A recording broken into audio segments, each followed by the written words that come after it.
Good morning friends. Last class में हमने chapter first the portrait of lady के 2 paragraph समझे थे। आज हम उसके आगे बढ़ेंगे, थोड़ा सा ज्यादा कवर करने की कोशिश करेंगे। ठीक है, तो आइए स्टूडेंट हम समझते हैं। अगेन मैं बोल रहा हूँ, जो पैराग्राफ मैं आपको आज कराने वाला हूँ, इनकी फोटोकॉपी या उसका स्क्रीनशॉट लेके मैं आपको ग्रुप में शेयर कर दूंगा, तो घर पर उसकी मदद से आप प्रैक्टिस करें। तो मैं ट्रांसलेशन शुरू करता हूँ। ओके, ध्यान से देखिए। My grand mother and I were good friends. My parent left me with her when they went to live in the city and we are constantly together. मेरी दादी माँ और मैं बहुत ही अच्छे दोस्त हैं। माई पेरेंट लेफ्ट मी विद हर, और मैं अपने माता पिता से तब दूर हो गया था जब वह शहर में रहने के लिए गए थे। And we were constantly together, तब से मैं और मेरी दादी माँ दोनों एक साथ रह रहे हैं। She used to wake up me in the morning and get me ready for the school. मेरी दादी माँ मुझे रोज सुबह जगाती हैं और मुझे स्कूल के लिए तैयार करती हैं। She said her morning prayer in a monotonous sing-song while she washed and dressed me in the hope that I would listen and get to know it my heart. उसके बाद मॉर्निंग प्रेयर, जो सुबह की प्रार्थना है, वह उनकी monotonous का मतलब होता है नीरस आवाज, बहुत ही मधुर आवाज में वह सुबह की प्रार्थना सुनाती हैं। She said while she washed and dressed me, जब मुझे वह नहलाती हैं और मुझे कपड़े पहनाती हैं, तब वह बहुत ही मधुर आवाज में मुझे सुबह की प्रार्थना सुनाती हैं। I listen because I loved her voice, और मैं भी उनको बहुत ध्यान से सुनता था क्योंकि मुझे उनकी आवाज बहुत अच्छी लगती थी। But never bother to learn it, लेकिन मैंने कभी भी उस प्रार्थना को सीखने की, है ना, सीखने की या सीखने के लिए परेशान नहीं हुआ। वो आवाज मुझे अच्छी लगती थी तो मैं सिर्फ उनकी आवाज को सुनता रहता था।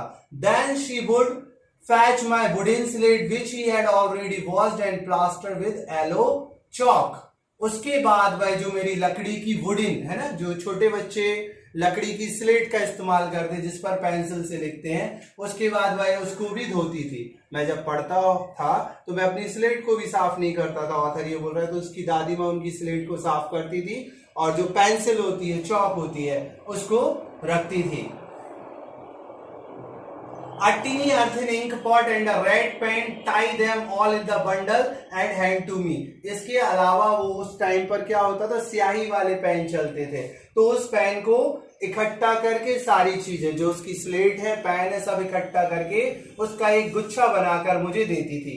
After a breakfast of thick stale chapati with a little butter, उसके बाद ब्रेकफास्ट में नाश्ता जो मेरा था बहुत ही थिक था, है ना, मतलब मैं थोड़ा सा ज्यादा खाता था नाश्ते में। पहले के समय के लोगों को ये पोहा, जलेबी, है ना, मैगी नूडल टाइप की चीजें नहीं चलती थी, तो लोग क्या करते थे, जो स्टेल चपाती, स्टेल का मतलब होता है बासी, मतलब जो भी चपाती रात की बची हुई रहती थी, उन्हीं पर उनकी दादी माँ बटर लगाकर and sugar spread on it, और उसके ऊपर थोड़ी सी शक्कर डाल देती थी और जिसको खाते थे।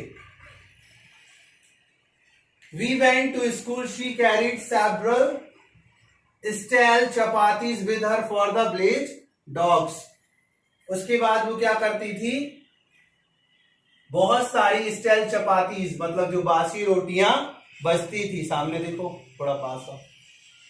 उसके बाद she carried several stale chapatis, मतलब जो बासी रोटियां रहती थी, उसके बाद जो शहर में, है ना, उनके मोहल्ले के डॉग्स होते थे, उनको वो डाल देती थी। यहां तक समझ में आया।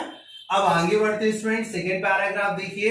माई grand mother always went to school with me, मेरी दादी माँ हमेशा मेरे साथ स्कूल जाती थी। Because the school was attached to the temple, क्योंकि उस स्कूल के पास ही एक मंदिर था। द प्राइस्ट का मतलब होता है, प्रीस्ट भी बोलते हैं, प्रीस्ट का मतलब होता है जो मंदिर के पुजारी होते हैं, या क्रिश्चियन लोगों में पादरी बोला जाता है जिनको। The priest taught us the alphabet and morning prayer, वहां पर जो पुजारी होते थे वो हम लोग को क्या सिखाते थे, अल्फाबेट, ABCD वगैरह, और मॉर्निंग प्रेयर, और जो सुबह की प्रार्थना होती है। While the children sat in the row on either side of veranda singing the alphabet of prayer in the chorus, और वहां पर छोटे छोटे बच्चे बैठकर जो उनको अल्फाबेट सिखाए जाते थे उसको कोरस, कोरस का मतलब होता है मतलब एक म्यूजिक के वे में, जैसे छोटे छोटे बच्चे गाते हैं ना ABCDEF लाइक दैट, है ना, कि बच्चे उसको एक गाने के माध्यम से या किसी भी तरीके से, ताकि उनका मन लगा रहे, उस तरीके से गाते थे। माई grand mother said inside reading the sculpture, और मेरी जो दादी माँ थी वह वहां पर बैठकर स्कल्पचर मतलब शास्त्रों का अध्ययन करती थी।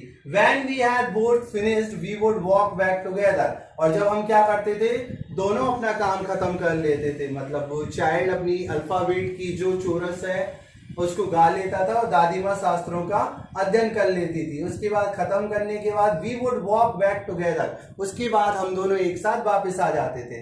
This time the blaze dog would meet us at the temple door, उस टाइम पर भी मंदिर के दरवाजे पर हमें बहुत सारे डॉग्स मिलते थे। They followed us to our home growing and fighting with each other, उसके बाद वो दोनों क्या करते थे, हमारे साथ चलते चलते हमारे घर तक आ जाते थे। यहां तक क्लियर है?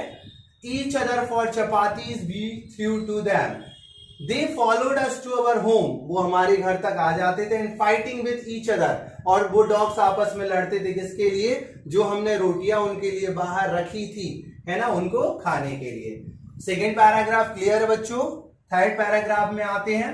When my parents were comfortably settled in the city, और जब मेरे मम्मी पापा जो थे वो बहुत आराम से शहर में, कंफर्टेबली मतलब होता है आराम से, सेटल हो गए थे, they sent for us, that was a turning point in our friendship, है ना, जब मेरे मम्मी पापा वहां पर सेटल हो गए थे तो उन्होंने मुझे दादी माँ के साथ पर यहाँ पर आने का मौका दिया, और जब मैं अपनी दादी माँ के साथ इतना टाइम रहा तो मेरी उनसे दोस्ती बहुत अच्छी हो गई। Although we shared the same room, my grandmother no longer come to school with me, है ना, हम लोग क्या करते थे, अपना एक ही कमरे में रहते थे। My grandmother no longer came to school with me, और लंबे लंबे समय तक अब मेरी दादी माँ मेरे साथ स्कूल नहीं आती है।